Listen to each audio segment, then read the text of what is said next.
अब जो भाव हमने दिया कि कैलाश और शरीर एक ही है, इस भाव के बाद अब ये गीत अगर गुनगुनाया जाए कि कैलाश के निवासी नम बार बार हूं, तो फिर क्या भाव आएगा कि कैलाश हमारा ये शरीर और इसमें निवास करने वाली वो आत्मा।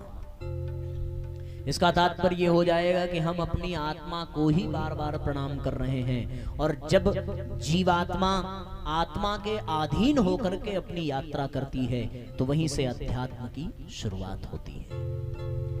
अधि आत्मनः इति अध्यात्मः, आत्मा के अधीन हो जाना ही अध्यात्म है। इसलिए साथियों, हमारे इस आध्यात्मिक जगत में भगवान शिव की बड़ी महत्ता है।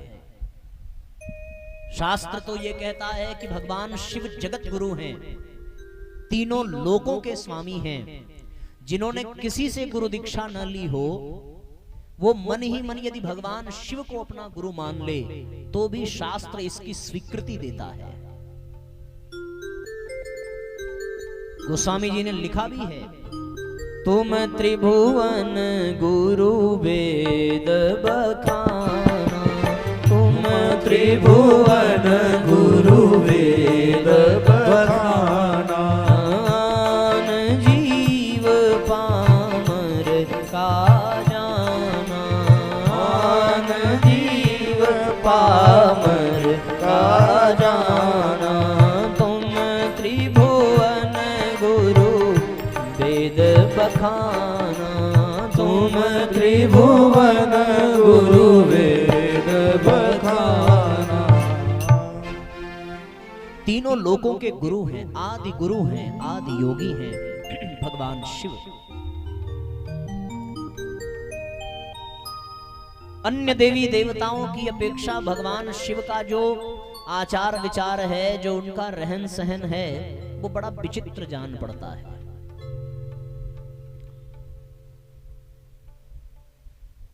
यद्यपि वो समस्त देवाधिदेव हैं, समस्त देवताओं के स्वामी हैं, फिर भी होता है कि हमारे समाज में सब एक जैसे हो और उनमें कोई अलग दिखे तो कुछ न कुछ तो बात अवश्य होगी, कोई न कोई गूढ़ रहस्य अवश्य छुपा होगा। देखो, अगर गरीब व्यक्ति अमीर दिखना चाहे तो इसमें कोई आश्चर्य नहीं है, लेकिन अगर अमीर व्यक्ति गरीब दिखे तो ये बड़ी रहस्य वाली बात हो जाती है। इसका तात्पर्य ये है कि उसमें कुछ तो विशेषता है। एक बार रेमंड कंपनी के मालिक विदेश गए, उनके साथ उनके सहयोगी भी गए। तो जब वो जा रहे थे तो वो हाफ पैंट पहन के ही चले गए। रेमंड बहुत बड़ी कपड़े की इंडस्ट्री है भाई, सारी दुनिया को जो कपड़ा पहनावे और उसका मालिक खुद हाफ चड्डी पहने, ये कैसी बात है। तो विदेश में कोई मीटिंग रही और उस मीटिंग में वो तैयार हुए, और उनके जब सेक्रेटरी ने देखा कि सर आपने ये क्या पहना है, तो सर ने कहा क्या हुआ भाई, वस्त्र होना चाहिए। वस्त्र का तात्पर्य है कि अपने शरीर को ढक करके रखा जाए, हमने वस्त्र पहना है। अरे लोग देखेंगे तो क्या कहेंगे। तो उन्होंने कहा क्या कहेंगे, दुनिया में दो ही तरह के लोग होंगे, एक वे होंगे जो मुझे जानते होंगे और एक वे होंगे जो मुझे नहीं जानते होंगे। तो जो हमें नहीं जानते होंगे वो हमें अगर हाफ पैंट में देखेंगे तो वो क्या कहेंगे, वो तो जानते ही नहीं है। और जो हमें जानते हैं अगर वो देखेंगे कि मैं हाफ पैंट में हूं तो भी वो क्या कहेंगे, वो तो हमें जानते ही है कि मैं कौन हूं। तो किसी को क्या हर्ज है, कोई क्या कहेगा, इससे क्या मतलब है। अगर वो नहीं जानता तो फिर मैं कितना भी सूट बूट पहन लूं वो जानेगा ही नहीं, और अगर कोई जानता भी है तो मैं बिना कपड़े के भी चला जाऊं तो भी तो वो जानता ही नहीं। कुछ ऐसा ही दृश्य। अब ये उदाहरण इस लोक का हमने इसलिए बताया कि आपको समझने में आसानी हो जाए, पर मैं बात दूसरे लोक की कर रहा हूं जिस लोक के भगवान शिव हैं। तो यदि भगवान शिव को जो जानता नहीं है वो अगर भस्म लपेटे और सांप लपेटे और बाघांबर में और नग्न बदन और शमशान में देखे तो उसको क्या फर्क पड़ेगा। और भगवान को यही हो, अभी जानता ही नहीं है तो क्या मतलब है। और अगर वो जानता ही है कि शिव कौन है तो फिर तब भी क्या फर्क पड़ता है। लेकिन अगर कोई अमीर व्यक्ति इतनी सादगी से जीवन जी रहा हो और तीनों लोकों का स्वामी यदि ऐसा दिखने में हो, तो फिर ये समझ में आता है कि कुछ न कुछ रहस्य जरूर होगा। और उस रहस्य को समझने के लिए फिर संतों का सानिध्य प्राप्त करने की आवश्यकता पड़ती है। फिर महान पुरुषों की, महानुभावों के प्रवचनों में ढूंढना पड़ता है, जानना पड़ता है। और परम पूज्य गुरुदेव ने एक पुस्तक लिखी है कि भगवान शंकर क्या है। यदि मौका लगे तो आप उसको पढ़ना, हो सकता है बहुत लोगों ने पढ़ा भी होगा। एक एक चीज की व्याख्या पूज्य गुरुदेव ने की है भगवान शिव के बारे में। नख से लेकर के शिख तक भगवान शिव का वर्णन परम पूज्य गुरुदेव बड़ी सुंदरता से बताते हैं।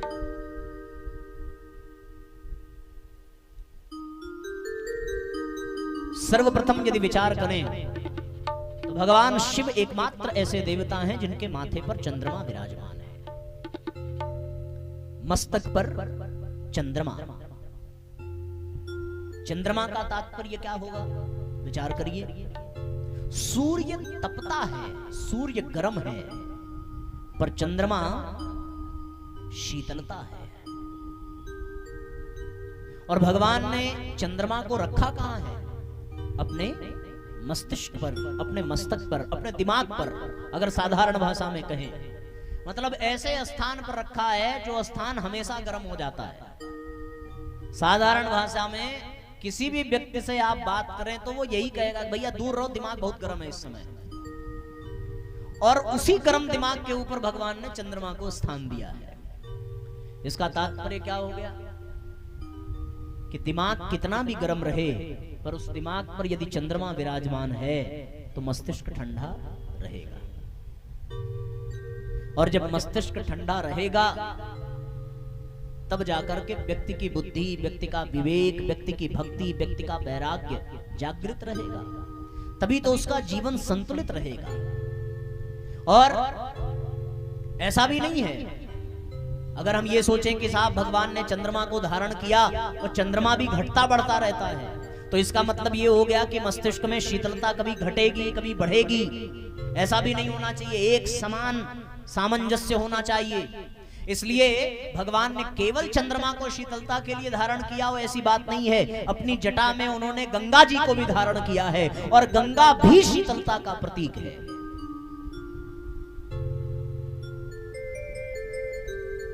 अन्य जितने भी नदी नाले तालाब होते हैं वो मैले होते हैं, पर गंगा मैली नहीं हो सकती। गंगा निर्मल है, और निर्मल गंगा को जो अपने मस्तिष्क में, अपनी जटा में, अपने शीश पर, अपने मन में धारण करे, उसके लिए गोस्वामी जी ने एक बात लिखी है।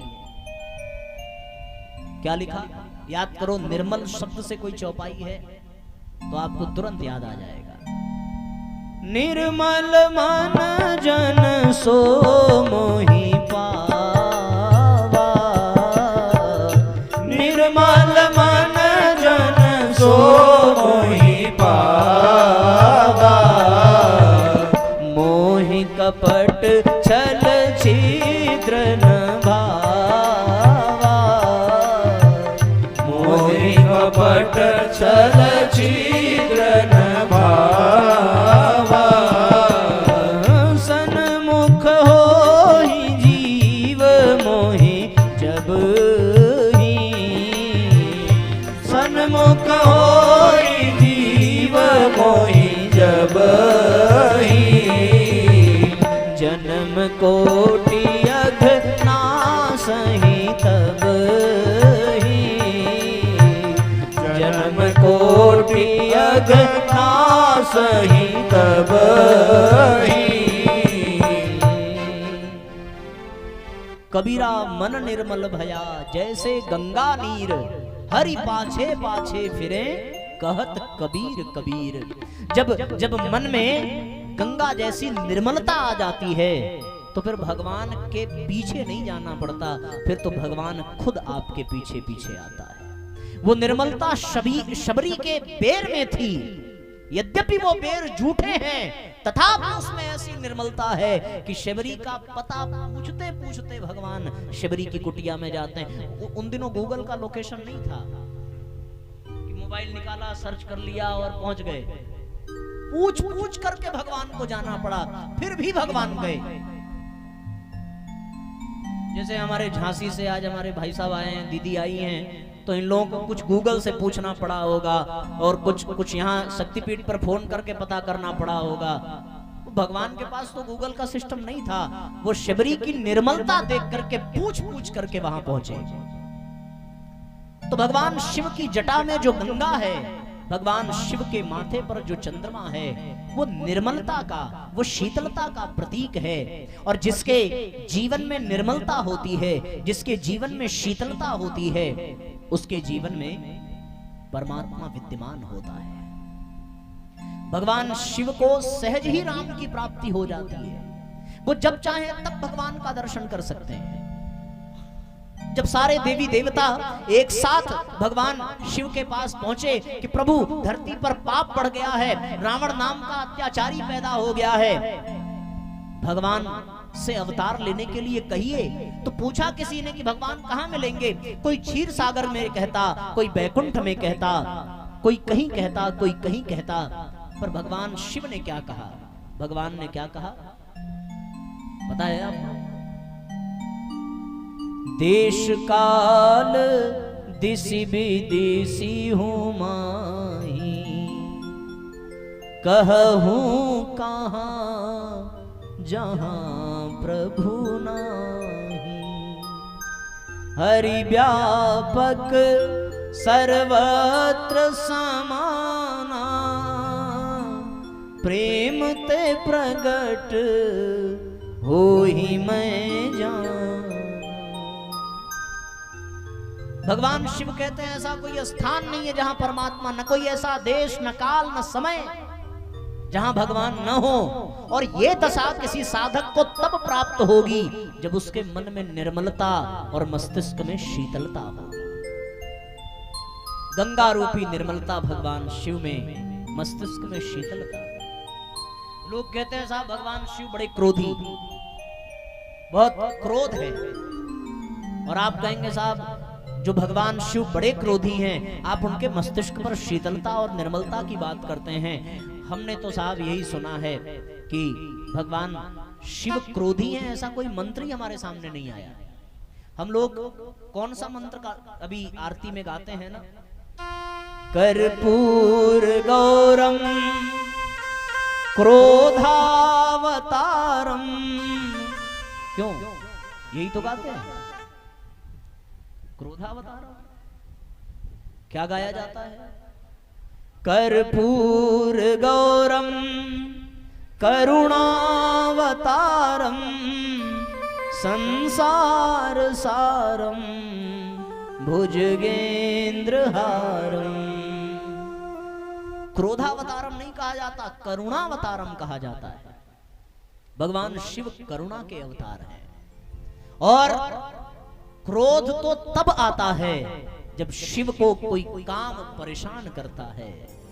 काम जहां होगा वहां राम नहीं होंगे, और भगवान शिव राम को कभी छोड़ नहीं सकते। राम छूट ना जाए इसलिए क्रोध आएगा और वो काम को जलाकर भस्म कर देगा। तो वहां क्रोध करना आवश्यक हो जाता है। फिर इस क्रोध के बदले भले प्रलय आ जाए, वो क्रोध आवश्यक है, क्योंकि बिना क्रोध के अनुशासन नहीं हो सकता। और जो सारी सृष्टि को संचालित करे, सृष्टि पर अनुशासन की स्थापना करे, तो उसके लिए कभी कभी क्रोध का दिखावा करना पड़ता है। ऐसी स्थिति में साथियों भगवान शिव क्रोधावतार नहीं है, करुणावतार है। और ये करुणावतार कैसे? ये भगवान की प्राप्ति कैसे? जब मन में निर्मलता और मस्तिष्क में शीतलता होनी चाहिए। अगली पंक्ति में आप और विचार करें कि भगवान शिव जो है अपनी देह पर क्या लगाते हैं? भस्म लगाते हैं। हम लोग अपनी देह पर क्या लगाते हैं? हम लोग अपने देह पर डव लगाते हैं।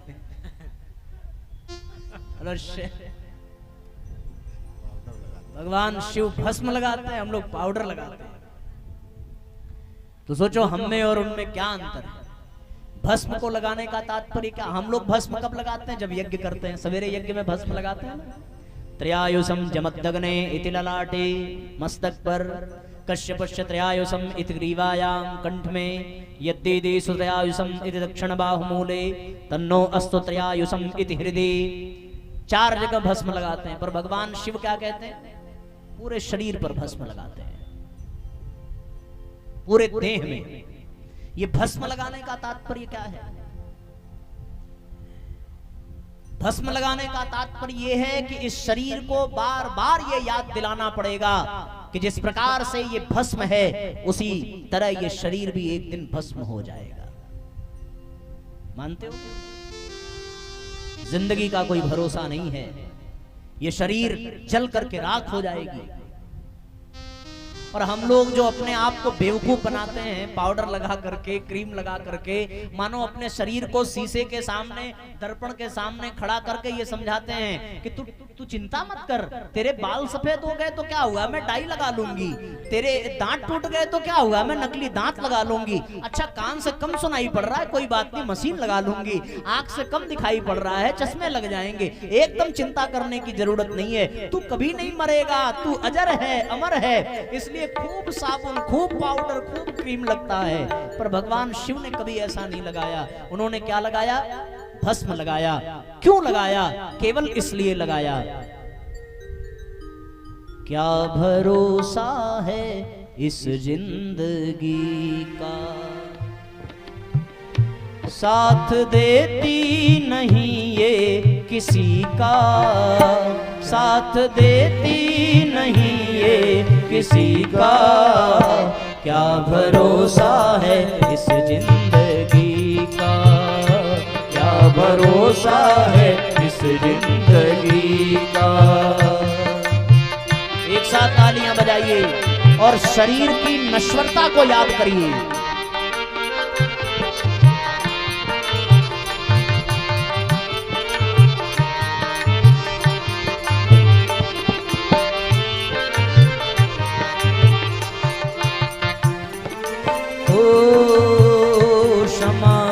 जाएगी जलते जलते, क्षमा बुझ जाएगी जलते जलते, सांस रुक जाएगी चलते चलते, सांस रुक जाएगी चलते चलते, क्षमा बुझ जाएगी जलते जलते, क्षमा बुझ जाएगी जलते जलते, सांस रुक जाएगी चलते चलते, सांस रुक जाएगी चलते चलते, नाम रह जाएगा, नाम रह जाएगा, नाम रह जाएगा आदमी का, क्या भरोसा है इस जिंदगी का, क्या भरोसा है इस जिंदगी का,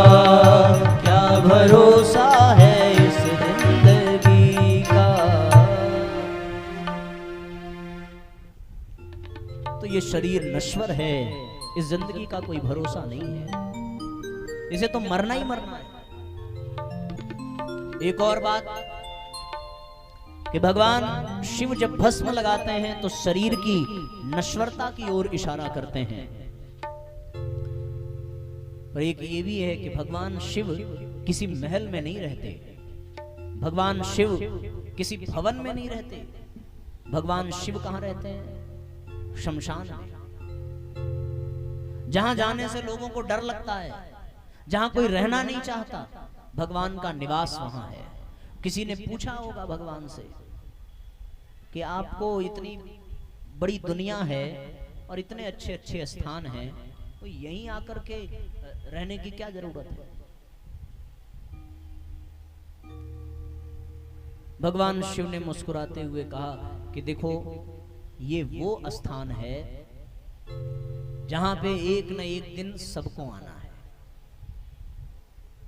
ऐसा कोई नहीं है जो यहां नहीं आएगा।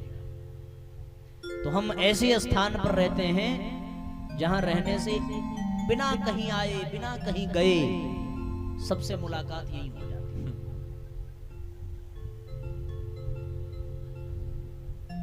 जिंदगी की शुरुआत कहीं भी हो पर अंत, और हम लोगों का बड़ा सौभाग्य है कि हम लोग दुनिया के उस हिस्से में पैदा होकर के आए। कहां पैदा होकर के आए भाई? हमारी जन्मभूमि कौन? काशी। काशी में भगवान की कृपा से जन्म मिला। तो मन में कभी कभी ये गौरव होता है कि हमें वहां उस स्थान पर हमारी जिंदगी की शुरुआत हुई है जिस स्थान पर सारी दुनिया को एक न एक दिन खत्म होने के लिए आना पड़ेगा। तो साहब, जिंदगी में शमशान ही वो स्थान है जहां जाने से कोई वंचित नहीं रहेगा, सबको वहां जाना है। शमशान में भगवान का निवास, इसके पीछे भी एक रहस्य है, और वो रहस्य ये है कि व्यक्ति को हमेशा अपनी मृत्यु को याद करके चलना चाहिए। इस दुनिया में जितने भी पाप होते हैं, जितने भी अपराध होते हैं, जितनी भी उद्दंडता है, वो केवल इसलिए है कि वो व्यक्ति अपनी मौत को भूल गया है। यदि उसे अपनी मौत याद आ जाए, अपनी मृत्यु याद आ जाए, तो फिर उसका जीवन कभी गलत कार्यों में नहीं लगेगा। किसी चोर को यह बता दिया जाए कि तुम 1 घंटे में मरने वाले हो, तो क्या उसके मन मस्तिष्क में चोरी का विचार आएगा? किसी डकैत को यह कह दिया जाए कि तेरी मृत्यु निकट आ गई है, वो डाकू कभी डकैती नहीं डाल सकता। कोई कितना भी बड़ा काम वासना में लिप्त व्यक्ति हो, कोई कितना भी बड़ा कामुक व्यक्ति हो, कोई कितना भी बड़ा स्त्री लोलुप हो, यदि उसे यह विश्वास हो जाए कि 2 घंटे के बाद उसको मरना है, तो उसकी सारी वासनाएं, सारी कुकल्पनाएं समाप्त हो जाएंगी और वो बेचैन हो जाएगा। व्यक्ति से पाप ही तब होता है जब वो अपनी मौत को भूलता है। आप विचार करके देखिए कि यदि आपके परिवार में सब लोग ये विश्वास कर लें कि सबको मरना है और सबको मृत्यु में विश्वास हो जाए, तो क्या कोई किसी के प्रति ईर्ष्या द्वेष रख पाएगा? क्या कोई किसी को क्रोध कर पाएगा? क्या कोई किसी को गाली दे पाएगा? क्या कोई किसी पर हाथ उठा पाएगा? ये सारी चीजें कब होती हैं? ये सारी चीजें तब होती हैं जब व्यक्ति अपनी मृत्यु को भूल जाता है।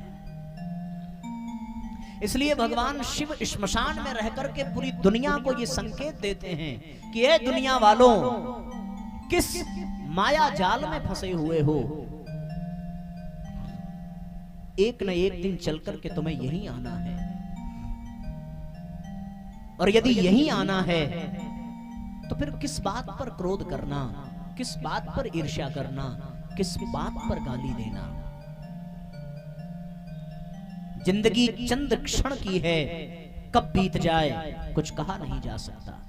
ऐसी स्थिति में यह विचारणीय प्रश्न बन जाता है। और परम पूज्य गुरुदेव ने भी अपनी पुस्तक में लिखा है कि यदि हर दिन को नया जन्म समझा जाए और हर रात को नई मौत समझी जाए, तो व्यक्ति कभी भी कोई कुकर्म नहीं कर सकता। यदि वो कोई गलत कार्य करता है तो उसको यही विश्वास होता है कि वो अमर है। एक बार महाराज युधिष्ठिर के पास एक व्यक्ति आया और उसने महाराज युधिष्ठिर से कुछ याचना की कि भगवान मैं बड़ा गरीब हूं, मुझे कुछ दे दीजिए। युधिष्ठिर कुछ कार्य में व्यस्त थे और युधिष्ठिर ने कहा कि तुम एक काम करो, मैं थोड़ा व्यस्त हूं, कल आ जाना और मैं तुम्हें कल जो चाहोगे वो मिल जाएगा। बगल में वहीं पर उनके छोटे भाई भीम खड़े थे। जैसे ही महाराज युधिष्ठिर ने ये बात कही, भीम बड़े प्रसन्न हुए और उन्होंने तुरंत नगाड़े वालों को बुला लिया, बैंड बाजे वालों को बुला लिया, जोर जोर से बाजे बजाने लगे, जोर जोर से नृत्य करने लगे। युधिष्ठिर के कानों में आवाज गई, युधिष्ठिर आए, बोले भीम ये क्या है, किस बात का उत्सव मना रहे हो? बोले भैया आज मैं बड़ा प्रसन्न हूं। बोले किस बात पर? बोले इस बात पर कि आपने मृत्यु पर विजय प्राप्त कर ली। युधिष्ठिर ने कहा हमने मृत्यु पर विजय प्राप्त कर ली? बोले आपने मृत्यु पर विजय प्राप्त कर ली तो ही तो उस व्यक्ति को आपने कल बुलाया। इसका मतलब यह है कि आपको यह विश्वास हो गया कि आप कल तक जीवित रहेंगे और उस व्यक्ति को इनाम दे पाएंगे। युधिष्ठिर को अपनी गलती का एहसास हुआ और युधिष्ठिर ने तुरंत बुला करके उसे जो भी सहयोग देना था दिया। तो अच्छे काम के लिए कभी कल पर मत टालिए और बुरे काम के लिए कभी जल्दबाजी मत करिए, क्योंकि जो मरने वाला है ऐसा ना हो कि मरने के बाद दुनिया खुश हो जाए कि चलो अच्छा हुआ चला गया। जिंदगी का कोई भरोसा नहीं।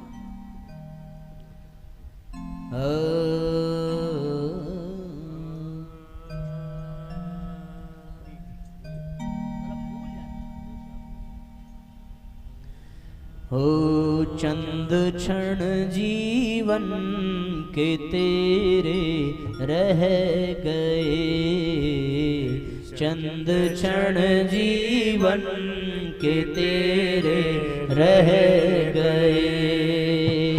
और तो विषयों में सारे बह गए, और तो विषयों में सारे बह गए।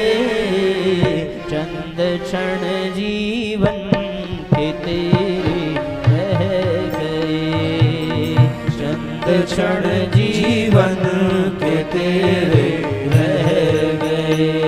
एक साथ तालियां बजाइए और याद करिए कि जो लोग यहाँ बैठे हैं, हम सबको एक न एक दिन श्मशान जाना है। भगवान शिव का वहां वास है, तो इस बात का स्मरण रखिए कि हमें भी मरना होगा।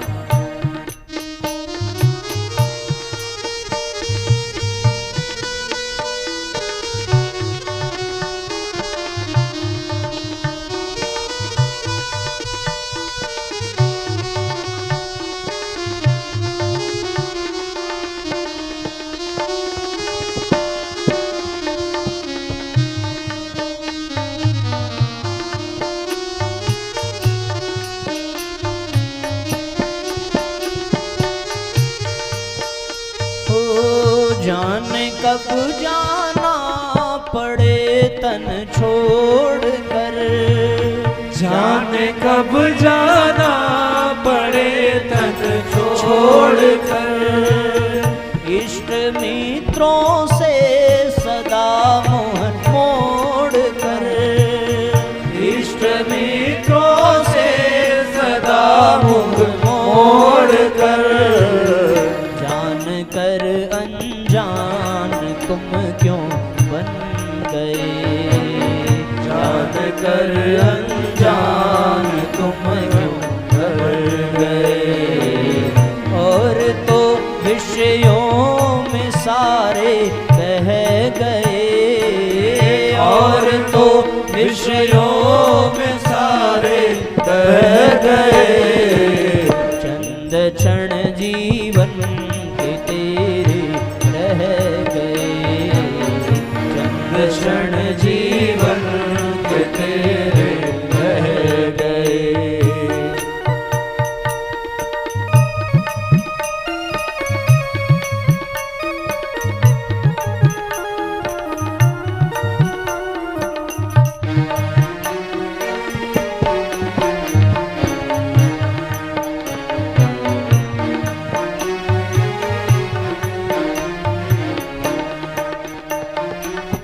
लक्ष्यता वैकुंठ में जाने बड़ा, लक्ष्य था वैकुंठ में जाने बड़ा। जिस समय में गर्भ में था तू पड़ा, जिस समय में गर्भ में था तू पड़ा। लक्ष्य क्यों अपना भुला कर रह गए, लक्ष्य क्यों अपना भुला कर रह गए। और तो विषयों में सारे बह गए, और तो विषयों में सारे बह गए।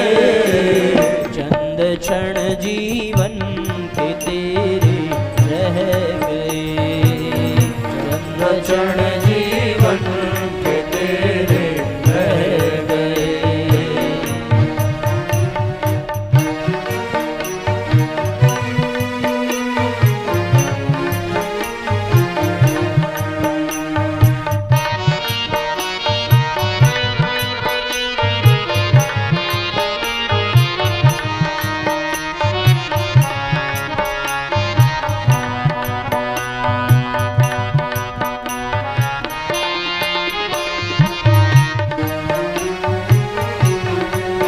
एक साथ तालियां बजाइए।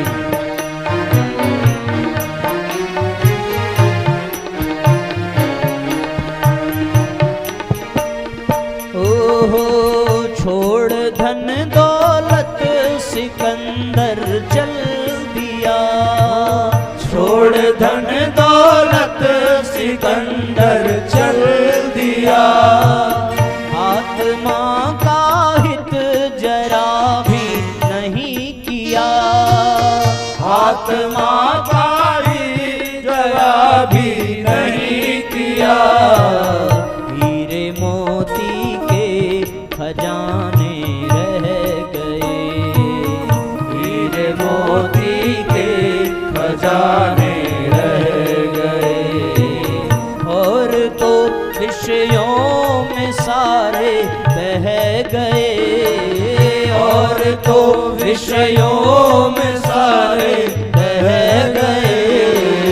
चंद क्षण जीवन के तेरे रह गए, चंद क्षण जीवन में तेरे रह गए। चंद क्षण जीवन के तेरे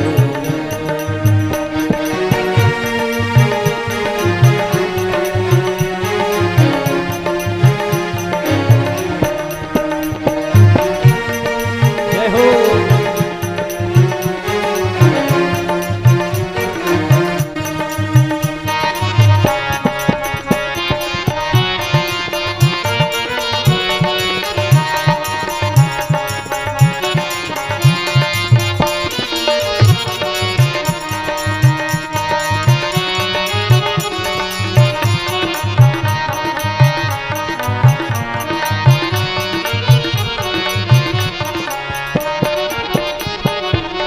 क्या तू लेकर आया था क्या जाएगा, क्या तू लेकर आया था क्या जाएगा। तन भी एक दिन खाक में मिल जाएगा, तन भी एक दिन खाक में मिल जाएगा। देह भी हैंगे ज्ञानी कह गए, देह भी हैंगे ज्ञानी रह गए। और तो विषयों में सारे बह गए, और तो विषयों में सारे बह गए। चंद क्षण जीवन के तेरे रह गए, चंद क्षण जीवन के तेरे रह गए। चंद क्षण जीवन के तेरे रह गए।